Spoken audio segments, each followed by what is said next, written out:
Ouais, ça brûle la moustache. Dans cet épisode extraordinaire, vous allez découvrir 3 séquences anecdotiques avec David Goggins. La première, j'ai nommé le fou rire de la mort. La deuxième, David contre Goliath. Et la troisième, Goggins contre la peur de l'eau.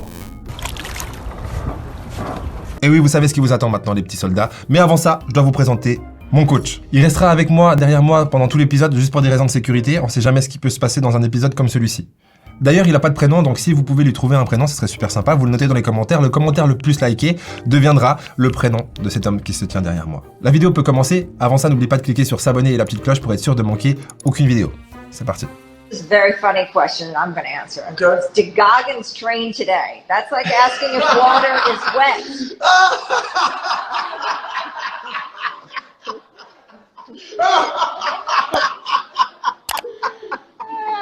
Did Goggins train today? Okay.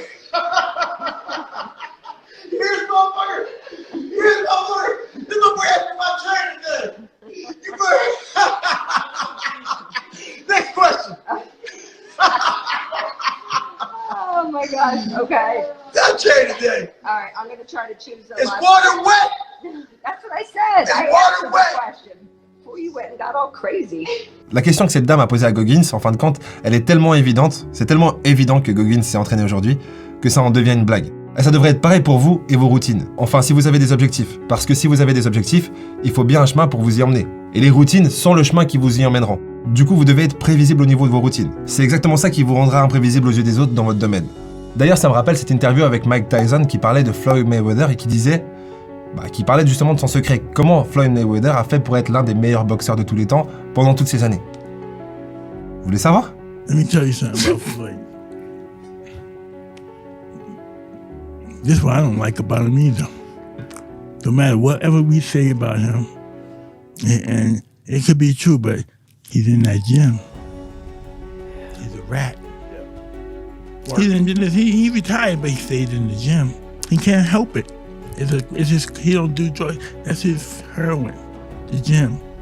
Someone told me this. They say he doesn't have a vice. He doesn't have a vice. No, he does. The gym. The gym. The gym. Vous connaissez tous maintenant ce fameux secret. Tellement évident qu'il est le secret le mieux gardé de tous les temps. C'est très simple. Si vous voulez devenir boxeur, passez la majorité de votre temps dans une salle de boxe. Si vous voulez devenir footballeur, passez la majorité de votre temps sur un terrain de foot. Si vous voulez devenir youtubeur, passez la majorité de votre temps derrière une caméra. D'ailleurs, je prends note. Si vous êtes auteur, passez la majorité de votre temps à écrire seul chez vous. L'idée, c'est que quand on veut atteindre un objectif, on pense souvent, on est omnubilé par la finalité de cet objectif, ce qui nous motive à faire le nécessaire pour l'atteindre. Mais il faut se rendre compte que, par exemple, pour un boxeur, il passe peut-être une année à s'entraîner, et il passera ensuite 36 minutes dans le ring au maximum, pour un quart d'heure de gloire après le combat s'il a gagné, et après il peut repartir sur une année d'entraînement. Pour résumer, si vous voulez faire ce que vous faites au niveau supérieur, il va forcément falloir aimer le processus autant, voire plus, que le résultat. Dans la séquence qui va suivre, vous allez voir David Goggins qui a accepté de faire un bras de fer contre un géant. Est-ce qu'il a eu tort ou raison? C'est ce qu'on va voir tout de suite. Look at these paws, dude. This is unbelievable. This will be a quick match. All right, you ready? Go.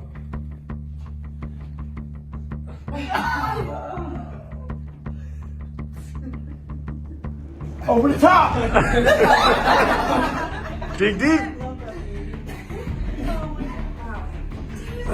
This is good. Take me down. Take me down. Still make motherfuckers. Come on. Over here. Who's that carry the boats? I ain't going nowhere, son. I am locked the fuck in. Oh no! Oh no! I'm not wearing shit. Come on, let's go! Oh shit! Oh!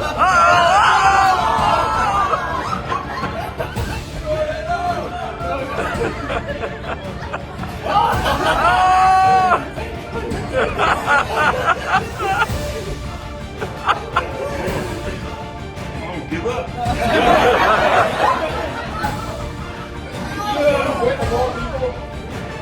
Ain't going down, man. Ain't going down. All right.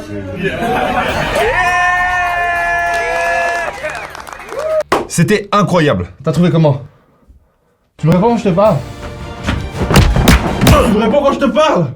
Donne-moi cette casquette. Bon, on débrief. Pour commencer, déjà, c'est pas du tout le type de chapeau que j'ai tendance à porter. Hein. Ça, c'est à Ludo. Donc je vais le rendre à Bob. Tu le portais bien mieux que moi, espèce de salaud. Alors, où en étais-je? Ah oui, ce bras de fer me rappelle particulièrement l'histoire de David et Goliath.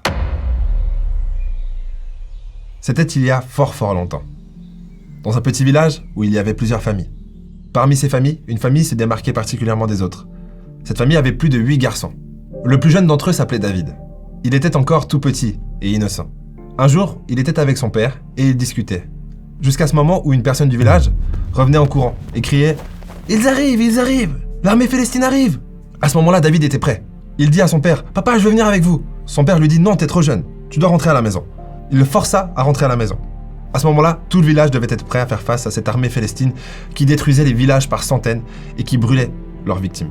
Le chef de cette armée, Goliath, arriva, plus de 3 mètres de haut. C'était littéralement un monstre. Et il demanda aux gens du village « Qui est-ce qui veut m'affronter ?» Cette question a été suivie d'un silence morbide. Personne ne voulait affronter Goliath. Mais pendant ce temps-là, David observait toute la scène depuis la fenêtre de sa chambre. Il prit son lance-pierre et coura dans la direction de Goliath.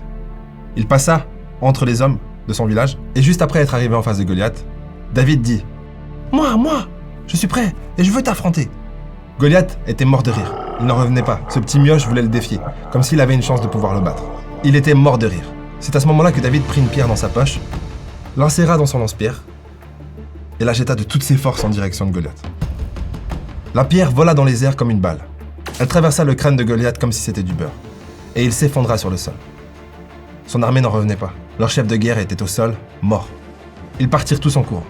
Et le village de David l'acclama pendant des heures et des heures. Selon la légende, il devint ensuite roi et aida de nombreux villages à se protéger de l'armée philistine. Point. La morale de l'histoire, vous la connaissez tous. Ne vous fiez pas aux apparences. C'est pas parce que David Goggins était plus petit que l'homme contre qui il faisait un bras de fer qu'il allait forcément perdre. On peut dire que le lance-pierre de David Goggins était sa mentalité de ne jamais abandonner. Imaginez pouvoir faire ce pacte avec vous-même où vous vous promettez que quoi qu'il arrive, quand vous vous fixez un objectif, vous n'abandonnez jamais, quoi qu'il arrive. Et vous faites ce pacte avec vous-même. La décision est tellement bien prise que vous n'avez jamais besoin de repenser à est-ce que j'abandonne ou pas. C'est exactement dans cette situation que David Goggins a réussi à se mettre mentalement pour ne même plus se poser la question est-ce que j'abandonne? Parce que c'est cette question qui fait abandonner. Et du coup, pendant le bras de fer, il va essayer de gagner. Mais il va s'assurer d'une chose, c'est de ne pas perdre. C'est ce qu'il a fait avec brio. A lot of people say that nothing's impossible. Shit, I even said that nothing's impossible several times in my life. I lied. There's a lot of things that are impossible for you to do. But what happens is, when we come across something that's very hard, and we try it once or maybe twice, we then say, we're done, we can't do it anymore. Before you say something's impossible, do it and do it and do it to a level that people think that you might be fucking crazy until you say it's impossible. I'm tied up, hands and feet. I fucking hate the water. I sink like a fucking rock. But this is the one thing that almost stopped me from feeling my dreams.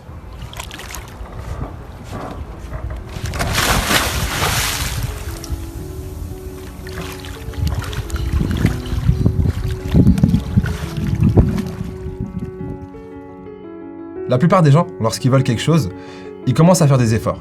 Ils essayent différentes approches et ça ne fonctionne pas comme souhaité dès le départ. Et du coup, à un certain stade, ils décident d'abandonner et de définir que ça ne fonctionne pas. La seule raison pour laquelle ça n'a pas fonctionné, c'est parce qu'ils ont abandonné trop tôt. Mais on pourrait se demander pourquoi ces gens abandonnent trop tôt. À mon avis, c'est simplement parce que certaines personnes commencent une activité uniquement pour le résultat que cette activité peut apporter. Donc, leur motivation est extrinsèque. Elle se base sur des récompenses qui viennent de l'extérieur. Alors que si vous faites quelque chose pour vous, donc votre motivation est intrinsèque.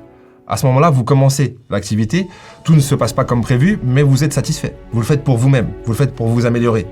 Et avec le temps, des résultats extérieurs commencent à apparaître. La personne qui faisait ça que pour les résultats extérieurs n'arrivera jamais à ce stade, parce qu'elle faisait ce qu'elle faisait que pour ses résultats. Et avant de le faire pour les résultats extérieurs, il faut le faire pour soi. En tout cas, ça augmente les chances de réussir. Je pense. Comme David Goggins, n'ayez pas peur de sauter à l'eau. S'il n'avait pas affronté sa peur de l'eau, il ne serait jamais devenu Navy SEAL. Et s'il n'était pas devenu Navy SEAL, il n'aurait pas été best-seller. Et s'il n'avait pas été best-seller, on serait pas en train de parler de lui là aujourd'hui comme on est en train de le faire. Donc, sautez à l'eau. Sissies.